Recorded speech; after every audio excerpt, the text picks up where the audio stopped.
Let me just say this from the beginning.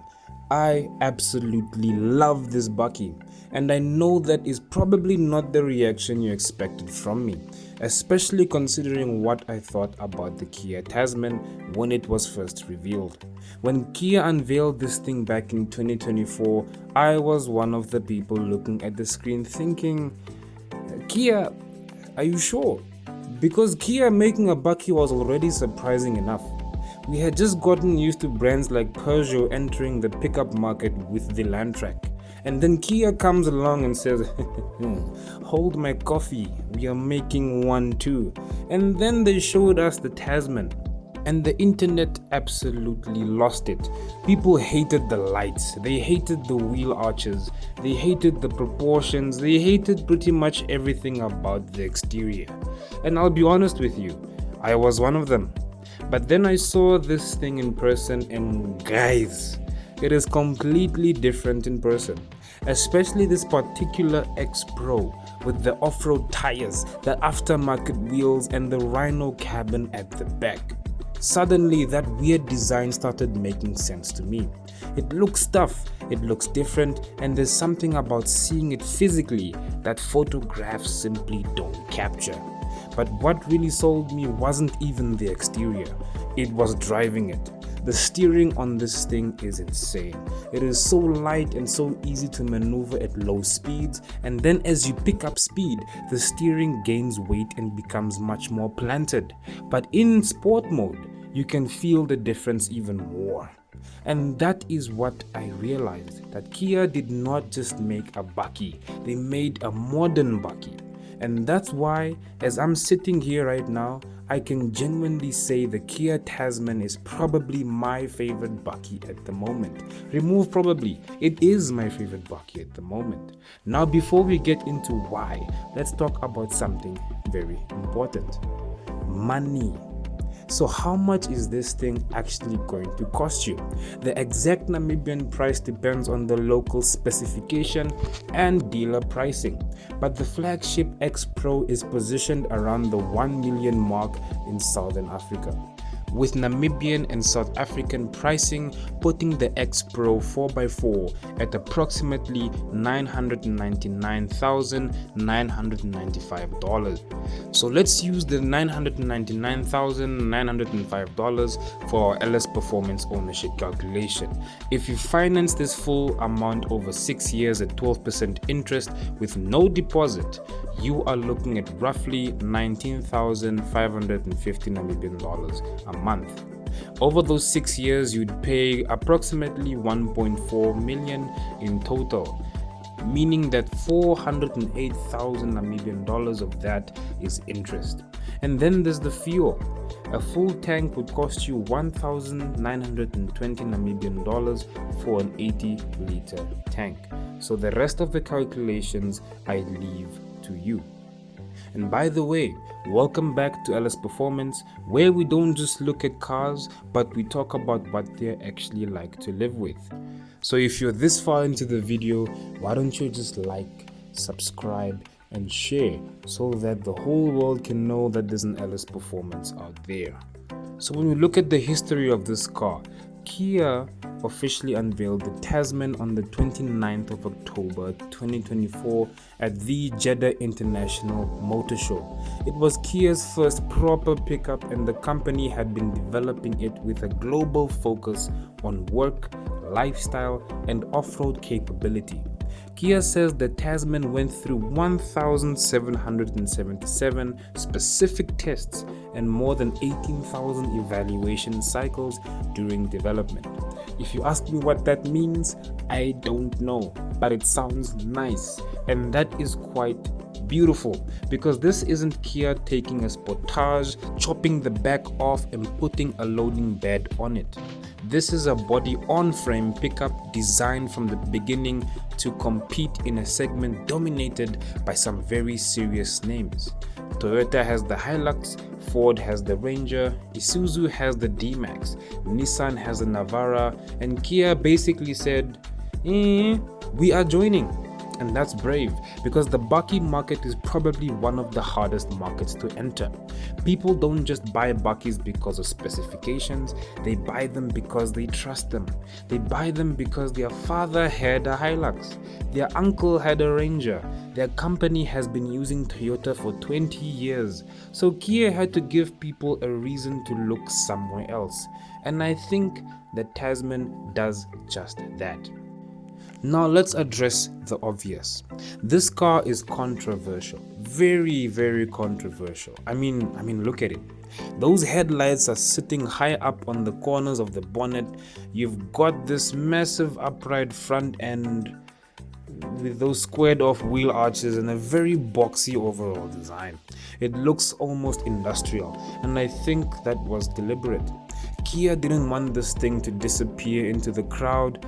The Ranger looks like a Ranger, the Hilux looks like a Hilux, the Tasman looks like the Tasman, yes. And the more I see it, the more I appreciate that. The X-Pro makes it even better because this isn't the ordinary road-going version. You've got the X-Pro specific styling, black exterior details, roof rails, tougher bumpers, mud guards, and most importantly, those off-road tires. Those tires make this thing look extremely beefy. Under the bonnet, we have a 2.2-liter 4-cylinder SmartStream turbo diesel. It produces 154 kilowatts and 440 newton meters of torque. With that torque available from roughly 1007 to 1750 RPM. It's paired with an 8-speed automatic transmission and the 4x4 system. Now, before somebody starts typing in the comments, only 440 newton meters. Yes, there are no competitors with more. There are bigger engines, there are V6s, there are vehicles in this segment with more than 500 newton meters of torque. But here's where the Tasman surprised me. It doesn't feel slow. Literally, doesn't feel slow at all. In fact, when I took this thing onto the bypass, I was genuinely surprised by how nippy it felt. The claimed 0 to 100 time is around 10.4 seconds with a top speed of approximately 185 kilometers per hour. Those numbers aren't going to scare a Ranger Raptor, but this isn't a performance vehicle. It's a Bakkie. And as a Bakkie, the engine has enough punch to make overtaking and merging onto highways feel effortless. Now this is the part that really sold me, the steering. Guys, the steering is ridiculous, and I mean that as a compliment. At low speeds, it is incredibly light. You can maneuver this big truck around the parking lot without feeling like you're wrestling hippo from Katima Mulilo. You turn the wheel and it responds. Very little effort, very smooth, very predictable. Then you pick up speed, the steering starts getting heavier. And when you switch into sport mode, you can really feel the difference. This thing is absolutely amazing on the road, and there's no doubt about this car being terrible in that segment. Now, this is my second favorite part of this vehicle, which is the interior.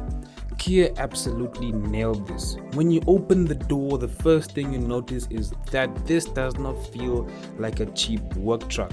The materials are modern, the layout is clean, the screen is massive, and then there are these little details. The door handles, the knobs, the switches, almost crystal-like quality to some of these controls. They give you the cabin character, and I love that. In terms of comfort, the X-Pro is loaded with comfort features. You've got powered front seats, memory for the driver's seat, heated and ventilated front seats, heated outer rear seats, a heated steering wheel, and dual zone automatic climate control. You also got rear air vents, reclining rear seats, and plenty of storage. And Kia has paid attention to the rear passengers, because this is one of those Bakkies where the people sitting at the back don't feel like they've been punished for not being the driver. There's an under seat storage as well. There's a 60-40 split folding rear seat. There's a center armrest. There are USB-C charging points everywhere, and there's actually a decent amount of space. And that is important because a double cab Bakkie is often a family vehicle now. It's not just a work vehicle. You've got a 12.3-inch digital instrument cluster, another 12.3-inch infotainment screen, and a separate climate display. Apple CarPlay, Android Auto, wireless charging, Kia Connect, rainbow, sprinkles, unicorns, you got it all. This car has everything: satellite navigation, Bluetooth, the list goes on. If you need technology, the answer is yes. There's also a 360-degree camera and ground view monitoring, and this is one of those features that sounds gimmicky until you actually use it. The load bed is absolutely massive. You can have up to 1,572 millimeters length and width, and a very deep 500 millimeter cargo volume. It's very practical, and you will not regret having this vehicle. The X-Pro is around the 1-ton payload class, with the exact rating varying by market and specification. And I want to correct something that you might hear floating around online. No, I'm not going to tell you that this thing has a 1,800 kilogram payload. It actually does have that. Kia's official figures put the X-Pro around the 1-ton mark in the relevant specifications. Usually you will find the payload at 1,200, but in reality it's actually 1,800. You also have a 350 kilogram maximum tow ball download, trailer stability assist, and an integrated trailer brake controller. So if you're pulling a caravan, a boat, a trailer, or whatever else you decided to drag across Namibia, the Tasman is ready. In terms of fuel economy, expect around about 8.1 liters to the 100 for the relevant X-Pro specification. Again, brochure numbers are brochure numbers. In the real world, your consumption depends on how you're driving. If you're doing 120 or 130 on the highway and you have all-terrain tires, a Rhino cabin, equipment in the back, you're not gonna get 8.1. I don't know what delusion you're in if you're going to... it's fine. But with the 80-liter tank, even a real-world figure at around 9 to 10 liters per 100 kilometers still gives you a very useful touring range. In terms of safety is very important whenever purchasing a vehicle, and in this car you have a lot. You have autonomous emergency braking, forward collision warning, pedestrian and cyclist detection, lane keeping assistance, lane following assistance, adaptive cruise control, blind spot monitoring, blind spot view monitoring, rear cross traffic assistance, safe exit warning, park collision avoidance, and a 360-degree camera system. So yes, the Tasman is watching you. Sometimes perhaps a little too closely, because modern driver assistance can become slightly annoying when you're driving on roads where the lane markings were painted by someone who clearly had someone else to be. But I would still rather have these systems available, especially in a vehicle that's going to be used for family trips and long distance touring. Now we have to do this, because you can't review a Bakkie in Southern Africa and pretend the Hilux and Ranger don't exist. The Toyota Hilux is the established king. It has decades of reputation behind it, parts availability, resale value, reliability, reputation. Yes, we know the Hilux, we know.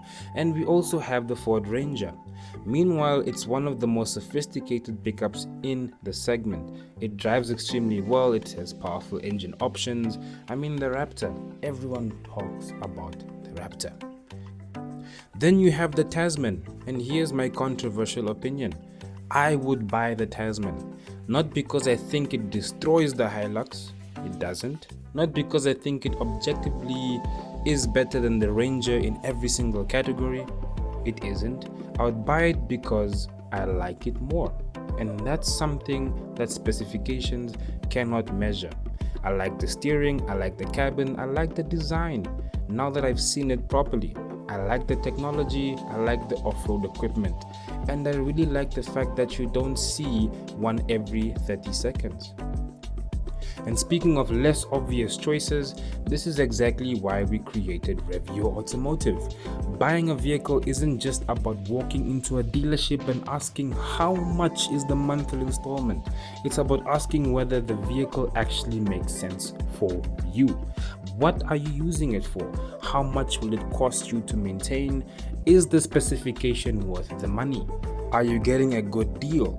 That's where Revio Automotive comes in. Buy smarter, buy with confidence. Whether you're looking for your next vehicle, sourcing something specific, or simply want an independent second opinion before putting your money down, Revio Automotive is built around helping you make a better informed decision. And honestly, a vehicle like the Tasman is exactly the kind of purchase where you want to know what you're getting before you sign anything. So, the Kia Tasman, the Bakkie I did not like, the Bakkie the internet did not like, the Bakkie that looked strange in pictures, and somehow it's now my favorite Bakkie. I think Kia deserves serious credit for what they've done here. They didn't copy the Hilux, they didn't copy the Ranger, they didn't simply make an SUV with a loading bed. Cough cough, the Amarok. They built a proper body-on-frame pickup and then gave it a modern personality. The engine isn't the most powerful in the segment, the payload isn't the biggest, the vehicle doesn't have Toyota's decades of reputation, and the styling is definitely not for everyone. But get past all those things, and there's a very good vehicle underneath. So would I recommend this over a Hilux or over a Ranger? Probably yes, but I could be biased, so let me not say anything. But my LS performance rating for this car is a 9.2 out of 10. I have not given any car this number, any number above 9 for that matter, so you know this is a very serious vehicle. Or maybe it's just biased talking. That's okay. Thank you for watching. Please like, subscribe, and share so that the whole world knows that we drive with passion. And remember, life is too short to drive boring cars. See you in the next one.